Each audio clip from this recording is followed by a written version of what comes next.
s'applique à Cuba. Et par ailleurs, notre presse, le mur médiatique lance de grandes campagnes, soi-disant, de défense des droits de l'homme. Mais ce même blocus, c'est quelque chose qu'il essaye d'appliquer à nos libertés. Alors je ne peux pas lui donner la parole parce qu'on est un peu court comme temps de débat, mais il y a donc parmi nous une adhérente de Cuba Linda qui est en but à l'heure actuelle aux tracasseries de sa banque, la BNP pour ne pas la nommer, qui lui demande de s'expliquer sur un voyage à Cuba et des transactions à Cuba. Nous commençons à avoir un certain nombre de témoignages de ce genre, c'est-à-dire que le blocus est aussi une limitation de la liberté des citoyens états-uniens de voyager à Cuba, envoyer de l'argent à Cuba, les relations avec leur famille à Cuba, mais c'est quelque chose qui s'applique aussi à nous. On va essayer durant cette campagne du Parti communiste, avec l'aide des associations de solidarité, d'essayer de lister et de réunir tous ces cas avec, dans l'idée peut-être d'envisager une action, en tout cas de dénonciation, ou peut-être quelque chose devant une banque. Voilà. Donc je passe la parole maintenant à Victor Fernandez de Cuba Coopération, notre éclairage sur le blocus vu par une organisation qui justement lutte et essaye de nouer des relations avec Cuba. Merci Maïté, bonjour à tous. Si Maïté le permet, l'essentiel sur la question de la première qu'elle a posée a été merveilleusement répondu.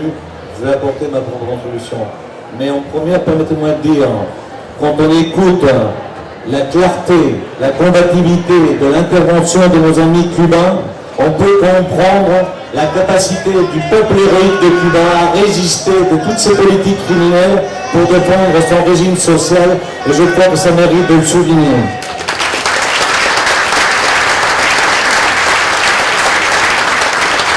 La deuxième chose, c'est que nous partageons le constat. Je ne vais pas être non, ça a été dit. Cuba, le blocus économique et commercial contre Cuba constitue le principal obstacle au développement de ce pays. Nous le partageons avec Cuba Linda, nous le partageons avec France Cuba, avec beaucoup d'organisations. Nous condamnons et nous agissons pour faire en sorte que cette politique des États-Unis puisse en finir. Au passage, voyons le double langage. Certes, ça a été développé. On nous dit le blocus ne peut être levé que par un vote du Congrès. Bien. Mais retirer Cuba de la liste des pays soi-disant qui soutiennent le terrorisme, Biden peut le faire dès aujourd'hui. C'est dans sa responsabilité. Donc il faut continuer à exiger cela. Et cela me conduit à dire, bien sûr qu'il faut des actes de solidarité contre Cuba. Bien sûr qu'il faut que cette solidarité soit au niveau international. Mais en même temps, soyons conscients, et chers amis, puisqu'on se retrouve ici dans le cadre de cette fête, depuis tant d'années à exiger la fin de ce blocus, malgré tout, le blocus économique va continuer contre Cuba. Et donc, la question qui nous est posée, c'est pas uniquement d'apporter un soutien politique qui est important, mais c'est d'apporter aussi un soutien économique. Il faut aider Cuba à se développer pour maintenir, pour perfectionner son régime social, pour continuer à vivre. Et donc, de ce point de vue, il y a des initiatives que nous pouvons prendre ensemble. Parce que, je le disais, nous partageons des choses. Nous sommes victimes de ces mêmes exemples. Cuba Linda, on vous interdit d'avoir les terminaux de CE. Et vous savez, en ce qui nous concerne, alors que depuis 25 ans, nos comptes étaient à la Banque Populaire, sans aucun problème, sans aucune incidence, du jour au lendemain, on nous a fermé nos comptes. Et quand on demande qu'on le justifie, évidemment, on se garde de le dire pour quelle raison. Mais en tête à tête, on vous soupçonne de soutenir Cuba, et donc ça nous pose un problème. Donc vous voyez, la question qui nous est posée maintenant, c'est est-ce que toutes les organisations, est-ce que nous allons continuer à travailler, à réaffirmer, en tenant compte de la spécificité de chacun? Nous sommes plutôt dans le secteur de la coopération. Bien sûr que nous soutenons Cuba. Donc, je crois que la question qui nous est posée, c'est d'unir nos forces, d'agir ensemble. Pas unique, bien sûr en France, mais aussi au niveau européen. C'est le sens des... Parce que si je fais un parallèle, et je dois remercier aussi Cuba Linda sur cette partie-là, nous avons, je crois qu'il y a parmi les exigences, il faut continuer à parler de la réalité cubaine, telle qu'elle est, parce que ce n'est pas les médias français qui vont nous aider à le faire. Et donc, Cuba Linda, à travers ses voyages, contribue à faire connaître la réalité cubaine. Et deux, il faut unir toutes nos forces pour lutter contre cette politique agressive contre Cuba, mais pas dans le désordre, dans l'unité. Et donc, je me félicite déjà qu'avec France Cuba, qu'avec Cuba Linda, nous ayons pu lancer ensemble une pétition qui vise à recueillir déjà dans un premier temps 1 million de signatures. Pétition qui a été lancée par les forces démocratiques d'Amérique latine. Mais nous appelons aussi à matérialiser cette chose, faire monter la pression sur cette injustice.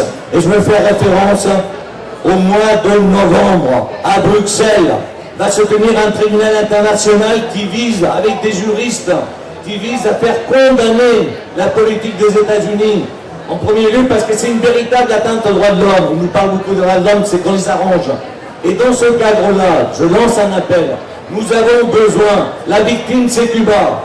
Nous avons besoin que dans l'acte d'accusation, nous ayons toute une série d'exemples précis de comment cette politique américaine sanctionne Cuba, mais sanctionne aussi différents pays.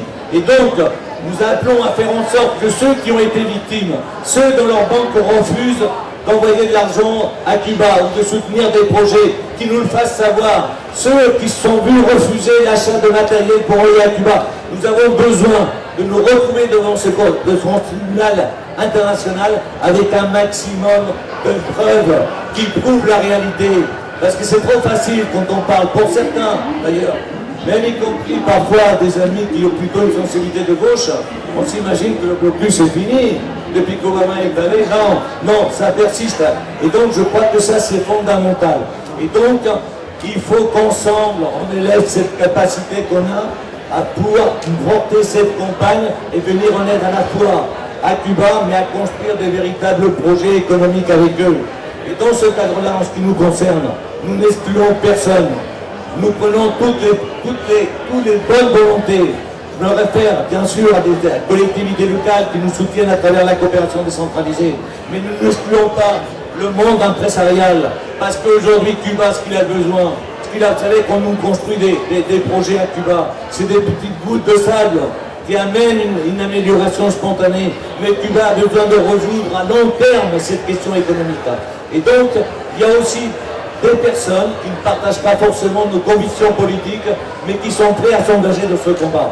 Donc voilà, je ne vais pas être plus long. Merci à Cuba Linda de nous avoir invités. Et je vous appelle ensemble,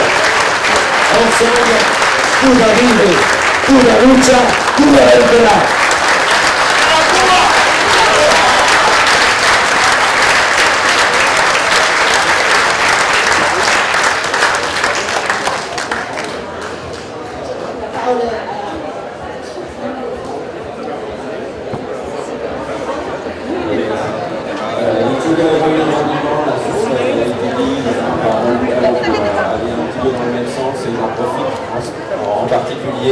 Pour saluer le travail des missions et représentations diplomatiques cubaines, et en particulier l'ambassade de Cuba en France. Il y avait il y a quelques jours un hommage qui a été rendu à un jeune diplomate cubain assassiné en 1980 à New York, qui s'appelle Félix Garcia. Mais comme le disait Rolando, c'est un représentant de mission diplomatique qui effectivement a été victime d'actes terroristes. Et il y a malheureusement beaucoup de missions diplomatiques dans le monde, en particulier aussi en Amérique latine, qui ont été ciblées depuis le début de la Révolution. Donc je tiens à rendre hommage au travail qui est réalisé par l'ambassade du Cuba et avec qui on travaille avec l'ensemble des organisations de solidarité. Victor aussi mentionnait Orlando Bosch et José Carriles, qui sont deux terroristes qui ont été soutenus à la fois politiquement et financièrement par le gouvernement des États-Unis. Et je vous conseille de regarder un documentaire qui a été réalisé récemment par Hernando Carlos Espina qui s'appelle « La fabrique de la haine ». Et dans une interview que donnait ce terroriste de Miami qui n'a jamais été inquiété, par rapport à un attentat qui a eu lieu effectivement dans un hôtel à La Havane, ou qui a fait notamment une victime d'un touriste italien, et il déclarait: ce touriste malheureusement était au mauvais endroit au mauvais moment. Et ça traduit bien, comme le disait aussi Victor par rapport aux enfants irakiens victimes de la guerre menée par les États-Unis, le contexte est le terrorisme d'État mené par les États-Unis. Sur la France-Cuba est avant tout une association de solidarité politique, donc on intervient également sur les réseaux sociaux et sur les actes terroristes qui ont été commis contre des représentations diplomatiques. Il y en a 2 récentes, puisqu'il y a eu un individu qui a mitraillé la façade de l'ambassade de Cuba à Washington, qui d'ailleurs n'a jamais été inquiété. Et malheureusement, il y a eu un acte terroriste contre l'ambassade de France à Paris, avec un lancement de cocktail Molotov, et des personnes qui ont ensuite été identifiées et condamnées par la justice française, qui est un cas un petit peu exceptionnel. Mais malheureusement, effectivement, c'est important aussi la lutte sur les réseaux sociaux, comme le disait Orlando, puisqu'il y a des individus, et notamment c'est le cas de M. Matt Shover, qui réside en France depuis un certain nombre d'années, et qui a soutenu tacitement, en fait, cet acte des cocktails Molotov qui ont été lancés sur l'ambassade de France. Donc c'est important aussi d'être présent et, comme le disait Victor, aussi de faire connaître la réalité cubaine et de combattre la désinformation qui est présente sur l'ensemble des grands médias. Maintenant, sur la question de la solidarité, l'ensemble des organisations ici qui sont réunies ont participé à la campagne des seringues, qui ont permis d'envoyer des seringues à Cuba pour que Cuba puisse vacciner l'ensemble de sa population au moment de la pandémie de la Covid. Donc, comme Victor l'a annoncé aussi, il y a d'autres actions qui sont soit plus politiques ou plus matérielles, et des actions de coopération également. Donc il y a cette pétition sur laquelle nous sommes engagés avec l'ensemble des organisations. Et dans le cas plus spécifique de France-Cuba, on a depuis la période de la Covid, à l'instar de ce qui a été initié par un certain nombre d'organisations de résidents cubains en Europe, organisé de l'acheminement, parce qu'on a appelé des valises solidaires, à ce jour plus de 300 kilos de matériel et d'équipements médicaux qui ont été acheminés à La Havane par des militants, par des gens associés à l'association, à des organisations de solidarité, et qui ont amené du matériel médical. C'est une action aussi qu'on va poursuivre, et France-Cuba lance une opération container pour l'année 2024. Voilà, merci à vous.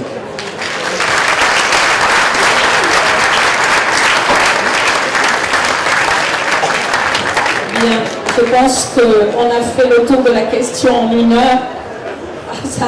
On n'a pas le temps de vous donner la parole, hélas, mais bon, on pourra continuer à discuter autour du stand de Cuba Linda. Moi, je veux dire que j'avais totalement confiance en l'ensemble des intervenants. Merci à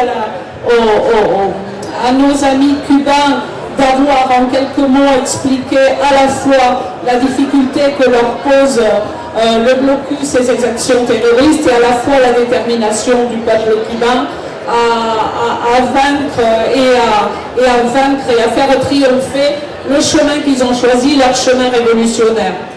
Et puis merci bien sûr à Victor, aux 2 Victor et à Fabrice de nous avoir expliqué, enfin d'avoir approfondi comment se manifester à la fois les actions terroristes des États-Unis, qui oui sont terroristes au sens premier, c'est-à-dire les guerres, les bombardements, les financements de terroristes, les actions subversives, et surtout le terrorisme médiatique actuel, qui permet le reste d'avancer.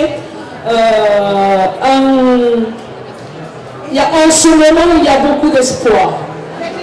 Mais en ce moment, il y a beaucoup d'espoir.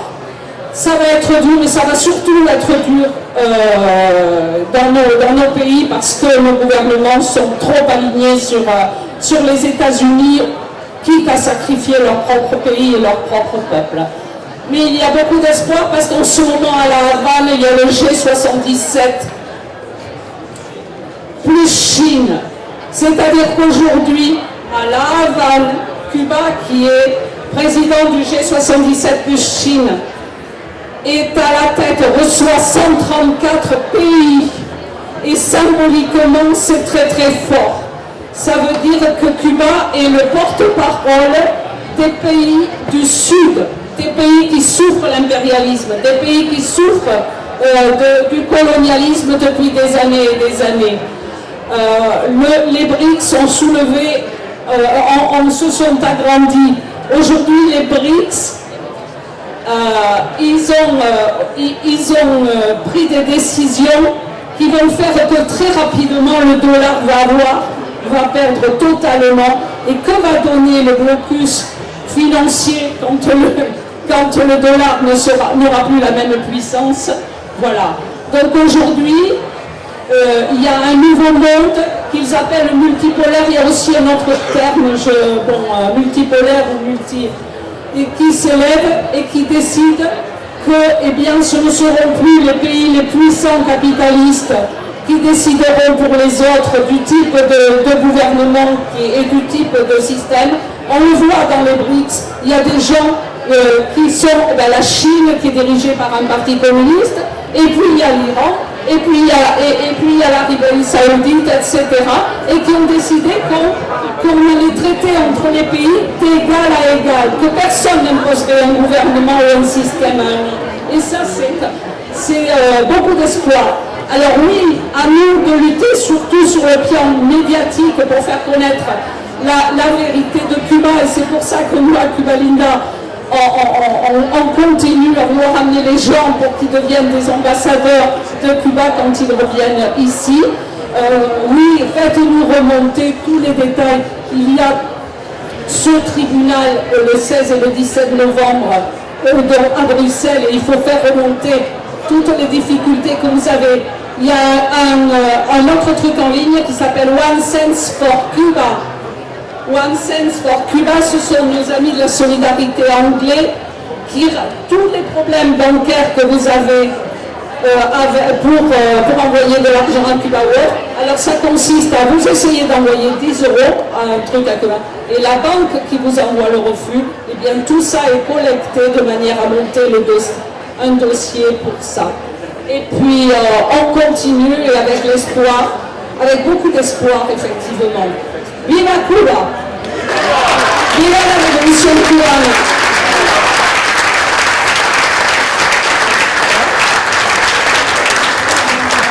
Bien, pour terminer, j'ai démarré comme un débat comme ça. On a des voyages pour aller voir la réalité cubaine. Le slogan de Cuba Linda, c'est Cuba ne se raconte pas, Cuba sévit. Parce qu'on peut toujours vous raconter notre voyage, nos voyages, mais il faut y aller, il faut aller partager avec le peuple cubain surtout. Une petite expo de 4 affiches là-bas qui sont un petit peu sur les actes de terrorisme des États-Unis sur Cuba. Donc si vous voulez, voilà. Je vous remercie d'être venu. À l'année prochaine. Je viens là pour discuter avec vous. Merci à tous. On a aussi sur le stand un livre qui date un petit peu, mais qui est réalisé par Alejandro Castro Espín, qui est le fils de Raúl Dirma Castro, et donc qui est sur le terrorisme des États-Unis à Cuba, qui s'appelle États-Unis, le prix du pouvoir, à Cuba et ailleurs. Merci.